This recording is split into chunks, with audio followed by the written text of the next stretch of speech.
साथ सुरभि, स्वागत है आप सभी का एक्सप्रेस न्यूज भारत में।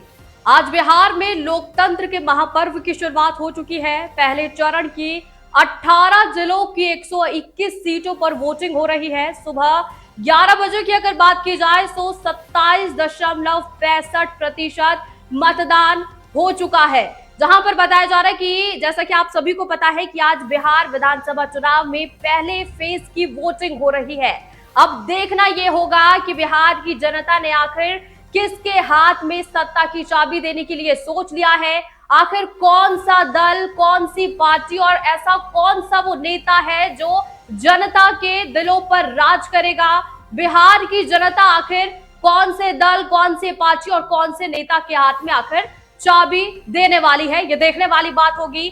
जैसा कि आपको पता है कि आज पहले फेज की वोटिंग हो रही है। 18 जिलों की 121 सीटें हैं जिस पर वोटिंग हो रही है, जहां पर अभी तक 27.65% मतदान हो चुका है। अब देखने वाली बात यह होगी कि जैसा कि आप सभी को पता है कि एनडीए और महागठबंधन दल ने कहीं ना कहीं मैनिफेस्टो जारी कर दिया था। लगातार जब से विधानसभा चुनाव की तारीखों का ऐलान हुआ था, कहीं ना कहीं हर दल, हर नेता कटाक्ष करने पे लगे हुए थे। मैनिफेस्टो को लेकर न जाने कितने ऐसे खबरें सामने आई थी कि सेम मैनिफेस्टो है। अब देखने वाली बात यह होगी कि आखिर बिहार की जनता ने किसके मैनिफेस्टो पर, किसके वादों पर और कौन सी ऐसी जन सुविधाएं, कौन से नेता की वादों पर अपना पक्ष रखने वाली है। जैसा कि बताया जा रहा है, सुबह से वहां पर वोटिंग शुरू हो चुकी है।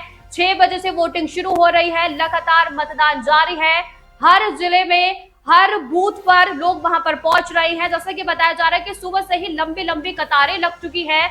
मतदाता मतदान करने के लिए वहां पर पहुंच चुके हैं। हर जगह अच्छी सुविधाएं की गई है। लगातार हमारे सभी के सभी संवाददाता वहां पर बने हुए हैं। हॉट सीट्स भी जो कि यहाँ पर जानी जा रही है, लगातार हमारे संवाददाता हमें अपडेट्स दे रहे हैं कि आखिर कौन सी सीट पर किस तरह से और कौन से जिले में किस तरह से वहां पर, जैसे कि बताया जा रहा है कि क्या सुविधाएं की गई हैं, जनता कैसे वहां पर वोटिंग हो रही है, कितना वोट प्रतिशत हो रहा है। जैसा कि मैंने आपको शुरुआत में बताया था कि 11 बजे तक अगर अभी की बात की जाए तो 27.65% मतदान हो चुका है, जहां पर 18 जिलों की 121 सीटें हैं। मैं आपको बता दूं कि 121 सीटों पर 1314 उम्मीदवार मौजूद है। ड्यूटी पर 4 लाख से ज्यादा कर्मचारी हैं। ईसीआई के आंकड़ों की माने तो पहले चरण में चुनाव कराने के लिए 4 लाख से ज्यादा पोलिंग स्टाफ को ड्यूटी पर तैनात किया जा चुका है। यानी सुरक्षा और मतदान प्रक्रिया के सुचारू संचालन को सुनिश्चित करने के लिए ये बड़ी संख्या है। चुनाव में पारदर्शिता बनाने के लिए उम्मीदवारों ने मतदान केंद्रों पर कुल 65.481 पोलिंग एजेंटों की नियुक्ति भी कर दी है। देखिए, भारत निर्वाचन आयोग यानी ईसीआई के अंतरराष्ट्रीय निर्वाचन आगंतुक कार्यक्रम के तहत 7 देशों के कुल 16 प्रतिनिधि बिहार विधानसभा चुनाव के पहले चरण के मतदान की प्रक्रिया भी देख रहे हैं। जिन 7 देशों के डेलीगेशन बिहार पहुंचे हैं उनमें Indonesia, Colombia, Philippines, France, Belgium, दक्षिण अफ्रीका और थाईलैंड शामिल है। इन विदेशी प्रतिनिधियों का मकसद दुनिया के सबसे बड़े लोकतंत्र में चुनाव के संचालन और पारदर्शिता को करीब से देखना है। यानी अंतरराष्ट्रीय निर्वाचन आगंतुक कार्यक्रम के तहत आए हुए प्रतिनिधि बिहार चुनाव को देख रहे हैं। डेलीगेशन में शामिल फिलीपींस के प्रतिनिधियों ने मुजफ्फरपुर जिले में मतदान केंद्रों का दौरा भी कर लिया है और व्यवस्थाओं का जायजा भी ले लिया है। जहां पर आपको बता दूं कि बिहार विधानसभा चुनाव में पहले चरण का मतदान है। अब तक तेजस्वी यादव, नीतीश कुमार, मुकेश सहनी, लालू यादव सहित और भी ऐसे कई बड़े नेता हैं, नीतीश कुमार, सभी लोग अपना मतदान कर चुके हैं। पहले चरण में जिन सीटों को लेकर सबसे ज्यादा चर्चा हो रही है उन पर एक नजर डाल लेते हैं, जिसमें तारापुर, राघोपुर, महुआ, अलीनगर और मकोमा और राघोपुर सीट मौजूद है, जिस पर कहीं ना कहीं सीटों को लेकर सबसे ज्यादा चर्चा हो रही है। जिसमें नजर डाल लेते हैं कि वो सीटें कौन कौन सी है, जिसमें तारापुर है, राघोपुर है, महुआ है, अलीनगर है, जहां से खुद महागठबंधन के मुख्यमंत्री उम्मीदवार तेजस्वी यादव मैदान में नजर आ रहे हैं। पहली चर्चा करने वाली सीट है राघोपुर, जहां से आरजेडी के नेता तेजस्वी यादव मैदान में उतरे हुए हैं। बीजेपी के सतीश कुमार यादव उन्हें कड़ी टक्कर दे रहे हैं। मोकामा सीट की बात करें तो इस पर सबसे ज्यादा चर्चा में है। दुलारचंद यादव की हत्या ने इस सीट को कहीं ना कहीं बहुत चर्चित सीट बना दिया है। इस सीट पर पूर्व विधायक अनंत सिंह और आरजेडी की वीणा देवी आमने सामने नजर आ रही है। काफी गहरी टक्कर उनमें देखने को मिल रही है। इसके बाद तारापुर सीट की बात करें, जहां पर उप मुख्यमंत्री सम्राट चौधरी और आरजेडी के अरुण कुमार आमने सामने नजर आ रहे हैं। महुआ सीट की सुर्खियों में है क्योंकि सीट पर तेज प्रताप यादव और आरजेडी के मुकेश कुमार रोशन और लाजपा के संजय सिंह के बीच कड़ा मुकाबला देखने को मिल सकता है। अलीनगर सीट पर बीजेपी ने लोक गायिका मैथिली ठाकुर को उम्मीदवार बना दिया है। उनका सामना आरजेडी के विनोद मिश्रा से है। ये सीट इसलिए चर्चा में है क्योंकि यहाँ युवा और नए चेहरे राजनीति में कदम रख रहे हैं। मैं आपको बता दूं कि कुल 3.75 करोड़ वोटर पहले चरण में वोट डाल रहे हैं। इसमें पुरुष, महिलाएं, थर्ड जेंडर वोटर शामिल है। मतदान के लिए 45.341 बूथ बनाए गए हैं।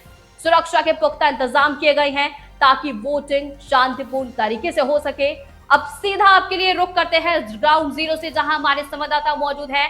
पोलिंग बूथ पर आपको नजारा दिखा देते हैं कि आखिर बिहार में लोकतंत्र का महापर्व किस तरह से चल रहा है, पोलिंग बूथ का क्या हाल है, मतदाताओं की संख्या कितनी ज्यादा देखी जा रही है, कितने मतदाता पोलिंग बूथ पर मतदान करने पहुंचे हैं। लगातार हमारे संवाददाता वहां पर बने हुए हैं। सीधा आपको ग्राउंड जीरो पर पहुंचा देते हैं, जहां पर आप देखेंगे कि आखिर किस तरह से बिहार में लोकतंत्र का महापर्व मनाया जा रहा है, कितनी बड़ी तादाद में मतदाता वहां पर मौजूद हैं, कितनी ज्यादा लोकतंत्र के महापर्व को लेकर लोगों में उत्सुकता देखी जा रही है। जो हम लोग जो केंद्र सरकार को पहले माननीय प्रधानमंत्री नरेंद्र मोदी को देखते हैं, हम लोग जो गरीबों का मसीहा है, जो आदमी को फ्री में राशन अभी 5 साल से खिला रहा है, 125 यूनिट बिजली फ्री दे रहा है, महिलाओं को 10-10 हजार रुपया मिल रहा है रोजगार के लिए। भाई खाते हैं मोदी का तो देंगे किसको वोट, यही बात है। तो हमारा देश बहुत विकास हो रहा है, कौन कह रहा विकास नहीं हो रहा। सहरसा से आप नया बाजार से थोड़ा आगे आप बाहर जाइए, जो रोड आपको लालू के राज में देखने के लिए नहीं एनएच सब मिलता था, वो मोदी के राज में एनएच देखने के लिए मिलता है। तो अब क्या चाहिए विकास। शंकर कुमार मिश्रा रुझान है अपने विकास को बदलना, ठीक है, मोहल्ले के सिस्टम को बदलना। और हमारे मोहल्ले का मुद्दा ये है, नाले को जाके देखिए। 20 साल विधायक रहे हैं हमारे श्री माननीय आलोक रंजन झा, अभी एक बार भी मेरे मोहल्ले को देखने तक भी नहीं गया, और ना ही मेरे वार्ड में कभी पूछने के लिए गया मेरा मतदान जिंदा है या मुर्दा है। ये भी कम से कम आके मोहल्ले में देख ले कि भाई आके देख लो कि मेरा मोहल्ले वासी या मेरा वोटर कैसा है। और अभी सबसे ज्यादा परेशानी और ये सड़क जाम का मामला, आदमी कम मोटर वाहन ज्यादा है। इस मोटर वाहन के ज्यादा लेके अभी आरबीआई ने ये भी काम शुरू किया है कि पुल निर्माण का वो अभी तक कार्य स्लो से चल रहा है। जिस वक्त ये स्टार्ट हुआ था वो बड़ा फास्ट था, लेकिन अभी जब मतदान का समय आया वो बहुत स्लो हो गया है। इस पर आप लोग कुछ कीजिए और कुछ शहरवासी भी करे। और मेरा नाम मोहम्मद तबरेज आलम हुआ। विकास को लेकर मतदान करेंगे। ककरा केना कली वोट के की सब रहलो मन में जे मन में दे से बाबू दे देली। हाँ। कते उम्र छो? अभी नंदा तो जरूर हेते। की नाम छियो? सब मुताला महंगाई बहुत ज्यादा है। बिहार में जैसा होना चाहिए आरक्षण वैसा नहीं है, सुधार नहीं हो रहा है। कभी देखे हैं जाके शंकर चौक पे कितना जाम रहता है। 10 साल से विधायक जी रहे हैं, क्या किए हैं? कभी जाके देखिए बटराहा के रास्ता को, थोड़ा सा पानी होता है पानी लग जाता है, क्या किए हैं रह के। इस बार बिहार को बदलना है, चाहे जो भी हो जाए। जहनाज परवीन। बस मेरा एक ही मुद्दा है सर, प्लान के मुद्दों पे हम वोट करने आए। आज हम लोग पढ़े लिखे होने के कारण भी आज हम लोग भटकते हैं, दिल्ली, पंजाब, हरियाणा, लुधियाना जाते हैं भटकने के लिए। आज हमारे बिहार में फैक्ट्री नहीं है, रोजगार नहीं है, जब भी तो हम लोग बाहर जाते हैं खटने के लिए, मजदूरी करते हैं बाहर में। पढ़ लिख के तो कोई फायदा नहीं हुआ हम लोग को।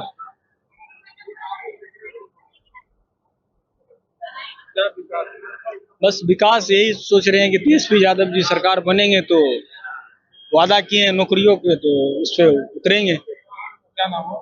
मेरा नाम हुआ शमशाद आलम। हम इस महाराज विधानसभा में हैं। महाराज विधानसभा के माधोपुर गांव में आए हुए हैं। अब देख सकते हैं कि उत्क्रमित कन्या मध्य विद्यालय माधोपुर महाराजगंज जो बूथ संख्या 46 है। यहाँ पर ग्रामीणों ने गांव में विकास के नाम पर, विकास नहीं होने के नाम पर बहिष्कार किया हुआ और यहाँ पर वोट नहीं हो रहा है। आज इस समय 10 बज रहे हैं, 10 बजे तक कोई वोटिंग नहीं हो पाया। यहीं पर कोई भी पोलिंग एजेंट भी नहीं है। हम इस समय चलते हैं पदासीन पदाधिकारी के पास, उनसे बात करते हैं कि आखिर सर यहाँ पर वोट नहीं पड़ रहा है सर। हाँ, यहाँ ग्रामीणों का विरोध है, विकास नहीं हुआ है, रोड नहीं बना है, जिसके चलते सभी ग्रामीण आपस में जो है कि राम सौरा करके जो है कि मतदान का बहिष्कार कर रहे हैं। अच्छा, तो क्या इसकी सूचना कोई बड़ी पदाधिकारी? हाँ, बिल्कुल बिल्कुल बिल्कुल। तो आप अभी यहाँ पर किस पोस्ट हैं? पीठासीन पदाधिकारी। क्या नाम पड़ेगा? राजेश्वर कुमार। बूथ संख्या 46, उत्क्रमित कन्या मध्य विद्यालय माधोपुर। हमने देखा कि पीठासीन पदाधिकारी से हमने बात किए हुए हैं। उन्होंने कहा है कि गांव में विकास नहीं हुआ, विकास के नाम पर लोगों ने वोट का बहिष्कार किया हुआ है और अभी तक जो है यहाँ पे एक भी ना पोलिंग एजेंट है और ना यहाँ बूथ हो पड़ा है। यहाँ इस समय खड़ा है उत्क्रमित मध्य विद्यालय माधोपुर और बूथ संख्या 46 पे। वोट बहिष्कार किए हुए क्या है? वोट बहिष्कार करने का कारण यही है कि लगभग 40-50 वर्षों से हमारे गांव में कोई सड़क नहीं है, मुख्य सड़क नहीं है कि हम लोग आ जा सके। और एक सड़क है भी तो उस पे गवर्नमेंट चाहे कोई भी शासन व्यवस्था उस पे आज तक ध्यान नहीं दे रहा है। आज हम लोग इसीलिए वोट बहिष्कार किए हैं कि उस रोड को तत्काल बनवाया जाए और नहीं तो हम लोग वोटिंग नहीं करेंगे, काहे कि यही हम लोग का अधिकार है। इससे पहले कोई आज तक ना पूछने आया। हमारा बच्चा, हमारा भाई का लड़का वगैरह हम लोग महाराजगंज में 5000 रूम भाड़ा देकर पढ़ाते हैं, काहे कि कोई गाड़ी वाला आना नहीं चाहता है। रोड नहीं, इसलिए वोट नहीं कर हाँ, रहे। रोड नहीं है सिर्फ। हमारा नाम प्रमोद कुमार पांडे हुआ, कुमार तिवारी हुआ। क्यों वोट नहीं दे रहे आप लोग? रोड की वजह से हम लोग वोट नहीं दे रहे हैं। रोड नहीं इसलिए वोट हाँ, नहीं दे रहे हैं। रोड इसीलिए हम लोग वोट नहीं दे रहे हैं। रोड बहिष्कार कर रहे हैं। हाँ, बहिष्कार कर रहे हैं। समस्या तो समझिए रोड का ही है। इसमें रोड का स्थिति समझिए हमारा जन्म से पहले हम देख रहे हैं, ठीक है। वो रोड पहले से इटकॉर्न रोड था। अभी आप लोग शायद उधर से आए होंगे तो उसका दुर्दशा आपने देखे होंगे। अभी कुछ दिन पहले जो है बच्चों का गाड़ी वहाँ पलट गया था। ये एसडीएम पब्लिक का जो गाड़ी, एसडीएम पब्लिक स्कूल आकाशी मोड़ पे है, वो उसी रास्ते से आता है जाता है। बच्चों का गाड़ी वहाँ पर पलट गया था, लेकिन कोई खतरा नहीं हुआ भाग्य संयोग से। पूरे गांव के लोग वोट नहीं दे रहे हैं। हाँ, पूरे गांव का एक मुख्य कारण यही है कि हमारे गांव में मुख्य कारण यही है। जी, अनिश कुमार शर्मा मेरा नाम। जो हम लोग जो केंद्र सरकार को पहले माननीय प्रधानमंत्री नरेंद्र मोदी को देखते हैं हम लोग, जो गरीबों का मसीहा है, जो आदमी को फ्री में राशन अभी 5 साल से खिला रहा है, 125 यूनिट बिजली फ्री दे रहा है, महिलाओं को 10-10 हजार रुपया मिल रहा है रोजगार के लिए। भाई खाते हैं मोदी का तो देंगे किसको वोट? यही बात है। तो हमारा देश बहुत विकास हो रहा है। कौन कह रहा विकास नहीं हो रहा? सहरसा से आप नया बाजार से थोड़ा आगे आप बाहर जाइए, जो रोड आपको लालू के राज में देखने के लिए नहीं एनएच सब मिलता था, वो मोदी के राज में एनएच देखने के लिए मिलता है। तो अब क्या चाहिए विकास? शंकर कुमार मिश्रा।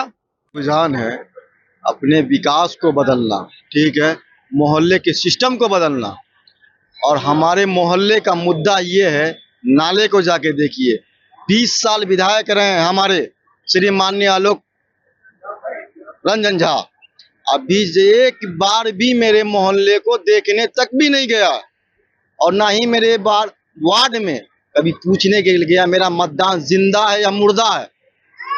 ये भी कम से कम आके मोहल्ले में देख ले कि भाई आके देख लो कि मेरा मोहल्ले वासी या मेरा वोटर कैसा है। और अभी सबसे ज्यादा परेशानी और ये सड़क जाम का मामला, आदमी कम मोटर वाहन ज्यादा है।